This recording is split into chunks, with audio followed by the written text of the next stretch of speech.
Eto, Mar, sabi ko sa'yo, sumagot ka lang ang mga tama dito, ha? Oh, ano? Pag Pasko, Oh. syempre meron tayong tinatawag na SMP. Ano yan? Samahan ng malalamig ang Pasko. Ay. Nai-stress ka rin ba pagka kunyari pinag-uusapan ng issue or usaping love life tuwing Kapaskuhan? 3 years ago, yes. Right Oo. now? Ngayon, di na. Kunyari, sige, palagay na natin, okay ka na ngayon, 3 years ago, medyo hindi pa.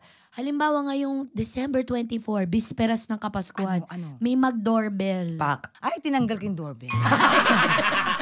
Kumatok na lang, Tinanggal. Kumatok! Ay, wala rin kaming pinto. Ano yun? ba? Ay, saan kayo pumapasok? Ay, wala kaming bahay. Wala kami sa bahay. Wala kayo sa bahay. Lahat na lang wala. Inisa-isa, di ba, Day? Seryoso nga, halimbawa nga humingi ng tawad, kumatok, ganun. Ay, blacklisted ba, no? Hindi pwede. Hindi, blacklisted na siya. Hindi na. Sarado na talaga kasi ilang pagkakataon na ba ang naibigay? Bakla, kung hihingi ng tawad, doon pa. Sa bagay. Tagal na di ba? O hypothetical lang naman, kunyari nagbago, nagsusumamo, humihingi ng tawad. O, edi bagong Pilipinas. Hindi pala. Bagong Pilipina ang ano niya. Di ba? Ay, nako.